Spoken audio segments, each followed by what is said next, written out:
I came home that night with the faint scent of another woman's perfume still clinging to my jacket. Vanessa had hugged me goodbye outside the restaurant, and the smell of her hair, something sweet and expensive, had stuck to the fabric. My phone buzzed in my pocket as I parked the truck in front of the old wooden house. I'm home safe. Thanks for tonight. I had a really good time.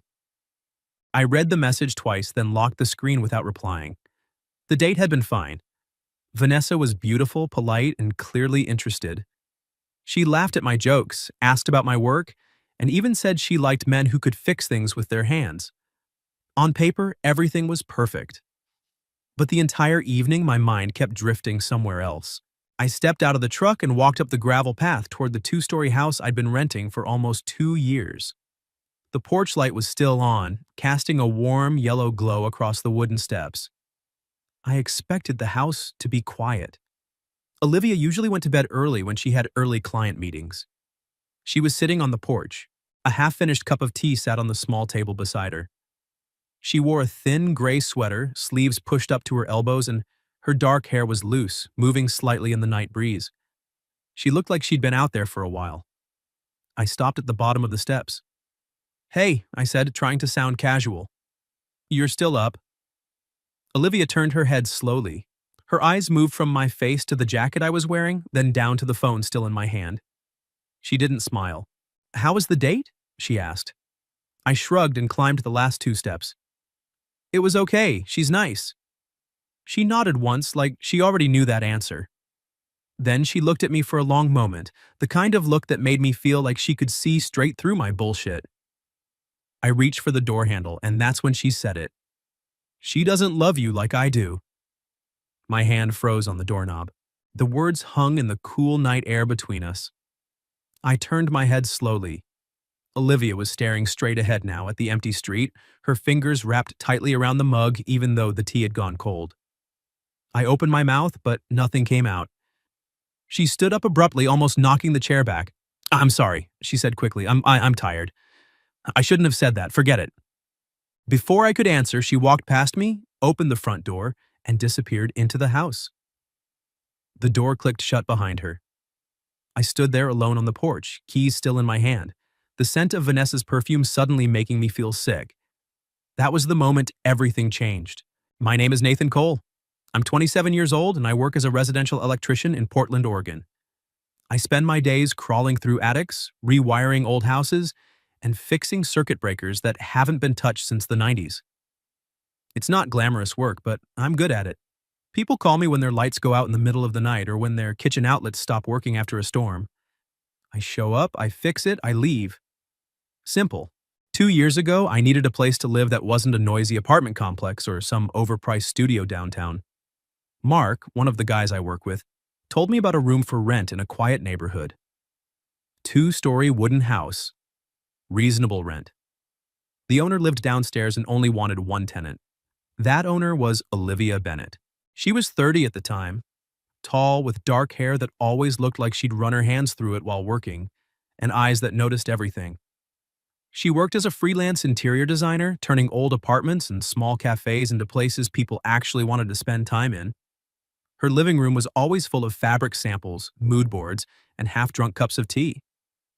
When I first met her, she laid out the rules clearly. No overnight guests without notice. Don't touch each other's food without asking. Split utilities evenly. Lock the doors if you come home late. Don't go into each other's rooms without permission. And most importantly, don't ask too many personal questions if the other person doesn't want to talk. I agreed to everything. I just needed a clean, quiet place with parking for my work truck and a short drive to job sites. Olivia seemed to need exactly one responsible tenant who wouldn't cause drama. For the first few months, we kept our distance perfectly. She stayed on the first floor, I stayed on the second. We shared the kitchen and the porch, but we didn't share much else. Then, little things started happening. She noticed I drank my coffee black and started leaving the pot on when she knew I had an early job. I noticed she often skipped dinner when she was deep in a project, so I started bringing home extra takeout and leaving it in the fridge with a note. She began leaving the porch light on when I worked late. I started fixing things around the house without being asked. A loose step on the stairs, a flickering light in her office, the old lock on the back door that stuck when it rained. One night, her office lights shorted out. I spent 2 hours rewiring the whole room, installed new recessed lighting, and didn't charge her a cent. You didn't have to do all that, she said the next morning, standing in the doorway with her arms crossed. You're the landlord, I replied. Figured it was better than the place burning down. She laughed, a real laugh, the kind that made her shoulders drop and her eyes crinkle. After that, something shifted. Not in a big way, just enough that the house started feeling less like a rental and more like something else. I told myself it was nothing. She was a good landlord. I was a good tenant. That was all. But some nights, when I came home late and saw that porch light still glowing, something in my chest loosened. Mark noticed I'd been single too long and set me up with Vanessa. She worked in real estate, wore expensive clothes, and smelled like money and good decisions. Our first date was at a small Italian place downtown. She was easy to talk to. She asked about my job without sounding bored. She even said she found it attractive that I worked with my hands. I should have been excited. Instead, I kept thinking about Olivia. When Vanessa said she hated the smell of fresh paint, I remembered Olivia standing in the middle of a newly painted room, breathing in deeply and saying, "That's the smell of a fresh start." When Vanessa talked about loving crowded weekend markets, I thought about Olivia sitting on the porch during a light rain, sketchbook in her lap, completely at peace. When Vanessa asked if I lived alone, I almost said no. I caught myself just in time. Olivia was my landlord. I was her tenant.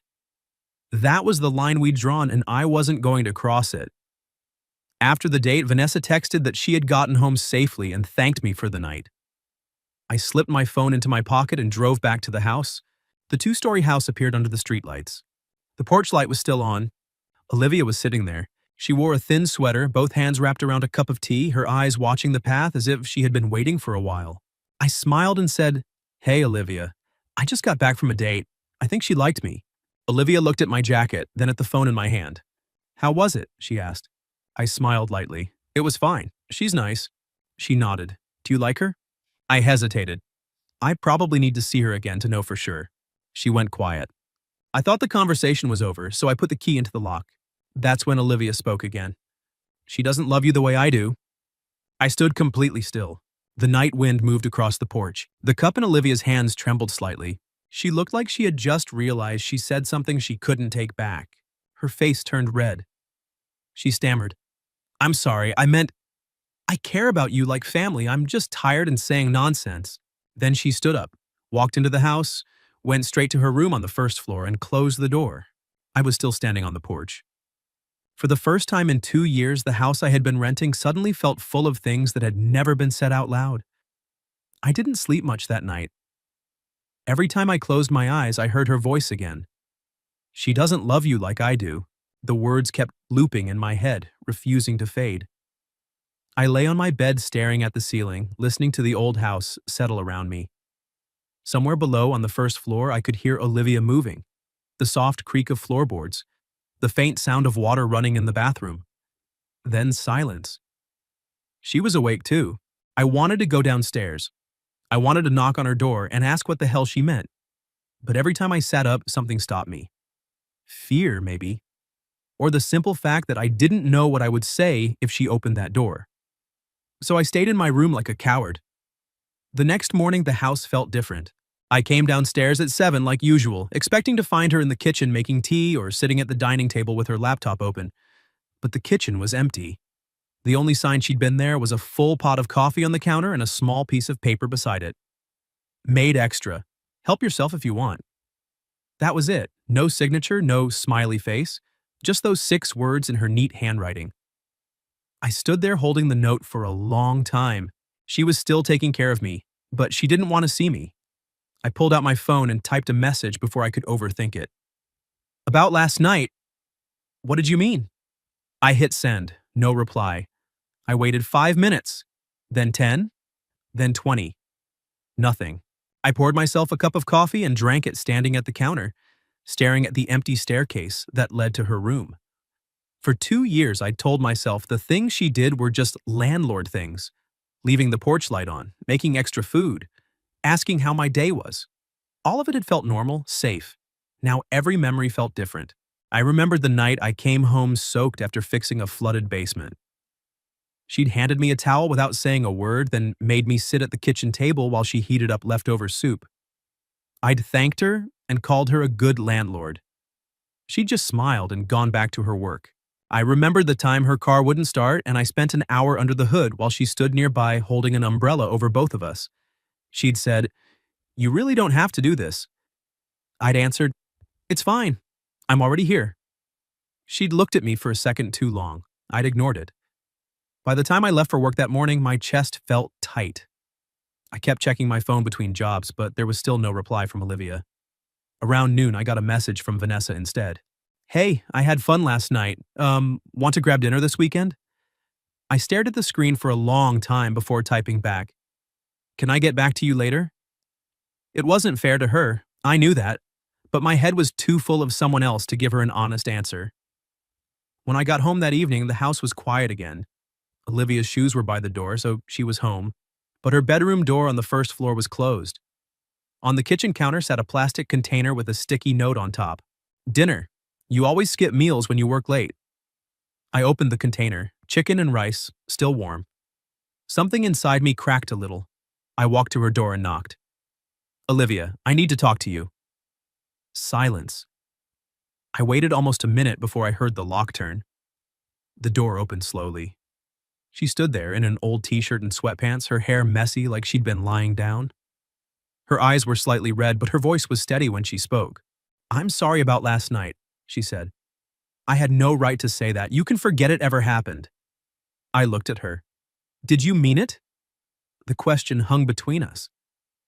Olivia exhaled slowly, like she'd been holding her breath for hours. She stepped back and let me into her room for the first time in 2 years. It was smaller than I expected. A bed, a desk covered in design sketches, a small bookshelf, and a single armchair by the window. Everything was neat except for the pile of fabric samples on the floor. She sat on the edge of the bed. I stayed standing. "I didn't plan on feeling this way," she said quietly. "I know the rules. I made them. Landlord and tenant, that's what we agreed on." I didn't interrupt. "It started small," she continued. "The way you always asked if I'd eaten when you came home late. The way you fixed things without being asked. The way you never pushed when I didn't want to talk. I told myself it was just you being decent. But then I started waiting for you to come home. I started leaving the light on even when I knew you'd be late. I started cooking extra food on purpose." She looked down at her hands. "I've been alone in this house for a long time, Nathan. After my last relationship, I built walls, rules, distance. I thought if I kept everything controlled, nothing could hurt me again. And then you moved in, and slowly, without me noticing, those walls started coming down." She finally looked up at me. "I didn't want to fall for my tenant. I really didn't. But I did." My throat felt tight. "I've been trying to ignore it," she said, "trying to keep things normal. But last night, when you came home smelling like someone else, I just couldn't pretend anymore." I ran a hand through my hair. "Olivia," she held up a hand. "You don't have to say anything. I already know how this ends. You're a good guy. You won't want to make things awkward. You'll probably start looking for a new place soon. I get it." "That's not what I'm thinking," I said. She smiled, but it didn't reach her eyes. "You're thinking about it now, though, aren't you?" I didn't answer right away because she was right. Part of me was thinking about it. Not because I wanted to leave, but because I suddenly realized how much I didn't want to. "I've been calling you my landlord in my head for 2 years," I said. "Every time I felt something, I told myself it was inappropriate, that you were off limits, that this was just a rental arrangement." Olivia stayed quiet. "But last night changed everything," I continued, "and I don't know what to do with that yet." She nodded slowly. "I don't want to stand here waiting for you to decide if I'm worth choosing," she said softly. The words hit me harder than I expected. She stood up and walked to the door. "I think you should go upstairs, Nathan. Take some time. Figure out what you actually want, because I can't keep doing this halfway thing anymore." I stepped out into the hallway. She didn't close the door right away. "I'm not asking you to love me back," she said. "I'm just asking you to be honest, with me and with yourself." Then she gently closed the door. I stood in the hallway for a long time, staring at the wood grain. Upstairs, my room felt 1,000 miles away. That night, I lay in bed again, listening to the house breathe beneath me. I could hear her moving around downstairs, the soft sound of drawers opening, the faint clink of dishes being washed, then nothing. The distance between the first floor and the second had never felt so wide. I thought about Vanessa's message still sitting unanswered on my phone. I thought about the way Olivia's voice had cracked when she said she didn't want to wait for me to choose. And I thought about every small thing she'd done for me over the past 2 years that I had filed away under landlord duties instead of what it really was. Care. Real, quiet, patient care. I closed my eyes and whispered into the dark even though no one could hear me. I'm sorry it took me this long to see you. The next morning, Vanessa texted again. Hey, just checking in. Dinner this weekend? No pressure. I stared at the message for almost 10 minutes before I replied. Can we meet today instead? I need to talk to you. She agreed without asking questions. We met at the same cafe where we'd had coffee after our first date. She looked beautiful in a simple white blouse and jeans, her hair pulled back. When she saw my face, her smile faded a little. You don't look like someone who's here to plan a second date, she said gently. I sat down across from her. I'm not, I admitted. I'm sorry. Vanessa nodded slowly, like she'd already prepared herself for this. It's the woman you live with, isn't it? She asked. I blinked. How did you... You mentioned her 3 times during our date, she said with a small smile. Not by name, just her. The way your voice changed when you talked about the house. I'm not stupid, Nathan. I looked down at my coffee. I didn't mean to lead you on, I said. I really thought I was ready to meet someone new, but I'm not. Not while I'm still figuring out what's happening in my own home. Vanessa reached across the table and squeezed my hand once. Then go home and figure it out, she said, before that woman starts thinking she's just the backup plan. Her words stayed with me the entire drive back. When I pulled up in front of the house, my stomach dropped. Olivia's car was in the driveway and the front door was open. Inside the living room, I saw a small black suitcase sitting by the couch. She was leaving. I walked in slowly. She was in the kitchen, writing something on a notepad. When she heard my footsteps, she turned around. Her eyes were tired. You're going somewhere, I said. She nodded. My sister's place. Just for a couple of weeks. I need some space. Why? Because I can't keep living under the same roof with you and pretending that nothing happened, she said. I can't keep cooking for you and leaving lights on and acting like I'm just being a good landlord. It's killing me. I stepped closer. I ended things with Vanessa. Olivia froze. I met her this afternoon, I continued. I told her I couldn't keep seeing her, not when my head is somewhere else. Not when the only person I actually want to come home to is standing right in front of me. She looked at me for a long time. Don't say things like that if you're not sure, she whispered. I am sure about one thing, I said. I don't want you to leave this house. Olivia laughed, but it sounded broken. Nathan, this is my house. I know, I said, and I'm the one who can walk away any time. That's what you're afraid of, isn't it? She didn't answer. I moved closer until there was only a foot of space between us. I've been using the word landlord like a shield for 2 years, I told her. Every time I felt something real, I told myself it was inappropriate, that you were off limits, that this was just a convenient living arrangement. But last night, when you said you didn't want to wait for me to decide if you were worth choosing, something broke open. Olivia's eyes filled with tears. I'm scared, she admitted. I'm scared you're only saying this because you saw me packing.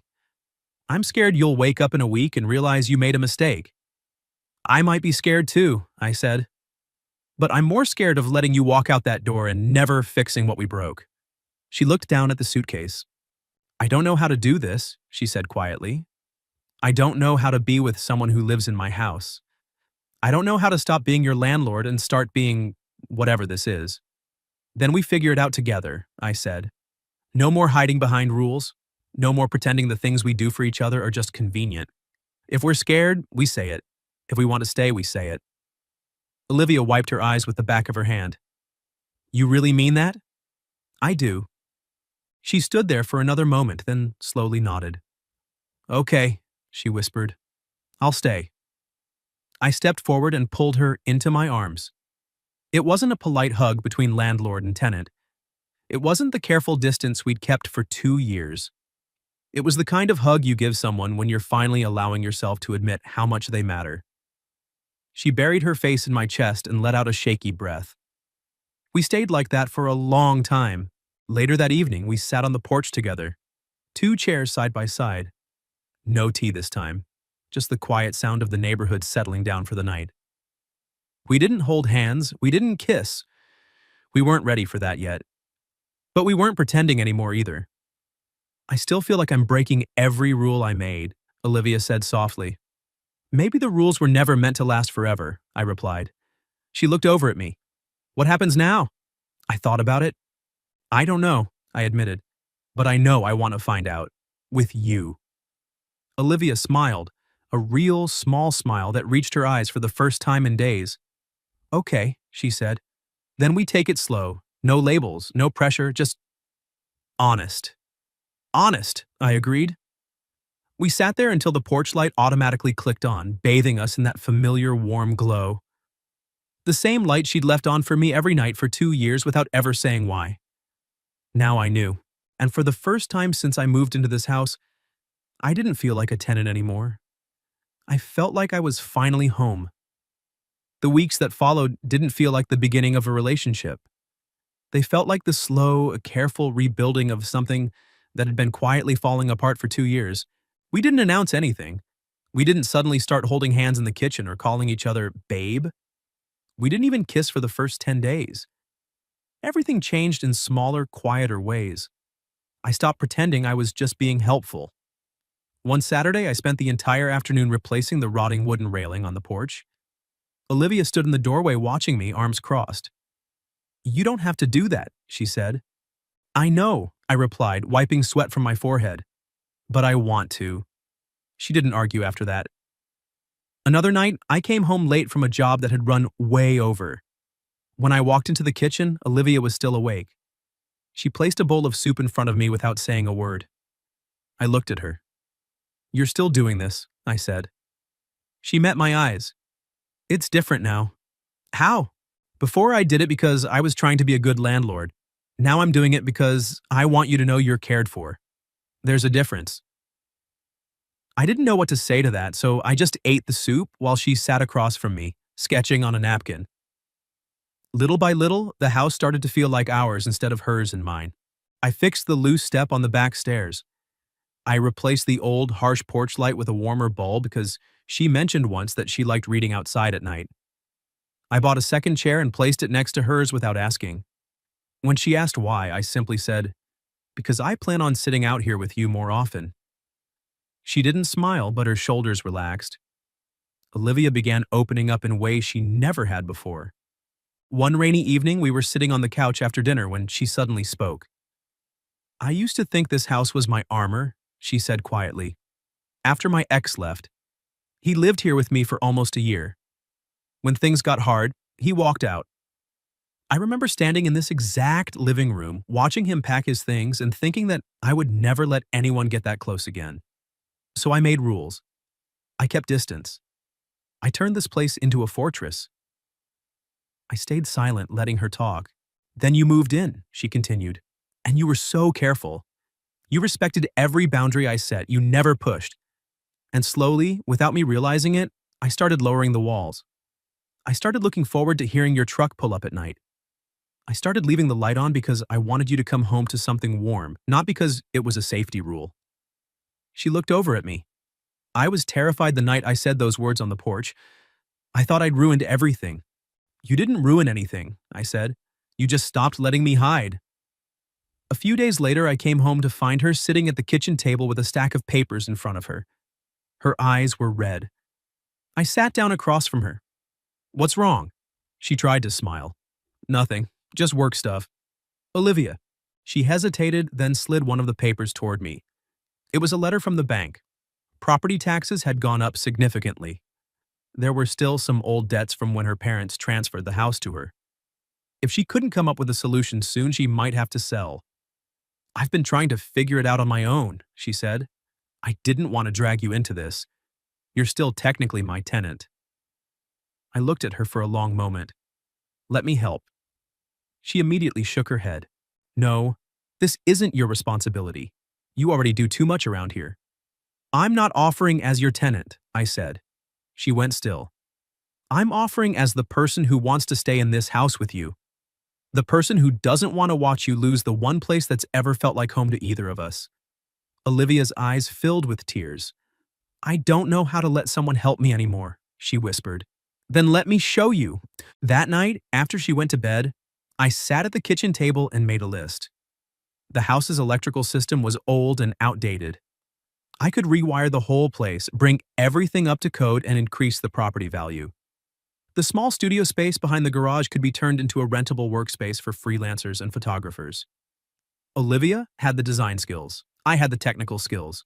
Together, we could make the house support itself instead of draining her. When I showed her the plan the next morning, she stared at it for a long time. You really think we can do this? She asked. I think we can do a lot of things, I said. If we stop pretending we're still just landlord and tenant. She reached across the table and took my hand. For the first time, she didn't let go right away. Later that evening, while I was washing dishes, Olivia walked into the kitchen. She stood beside me for a moment, then leaned in and kissed me softly on the cheek. It was the first time she had kissed me. She pulled back quickly, her face flushed. I'm sorry, she said. I don't know why I did that. I turned off the water and looked at her.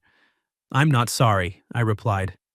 She smiled, small and shy, then walked out of the kitchen like she needed to escape her own courage.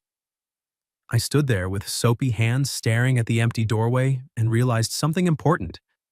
The walls she had built around this house were finally coming down, and I was the one standing inside them with her. The months that followed were the busiest and the quietest of my life. We didn't rush into anything, we worked on the house instead. Every weekend, I rewired sections of the old electrical system while Olivia redesigned the spaces around me. She chose soft colors for the porch, added warm lighting in the studio behind the garage, and turned the dusty storage room into a bright, welcoming workspace with plants and clean white walls. I installed new outlets, fixed the grounding, and made sure everything met code. When clients started renting the studio by the hour, photographers, designers, writers, the extra income slowly began to ease the financial pressure on her. The house stopped feeling like a burden. It started feeling like something we were building together. One evening in the late autumn, I came home later than usual. The air was crisp and the leaves had already started turning. As I walked up the path, I saw her sitting on the porch exactly where she had been that night months ago. The night everything changed. 2 steaming mugs sat on the small table between the chairs. I smiled as I climbed the steps.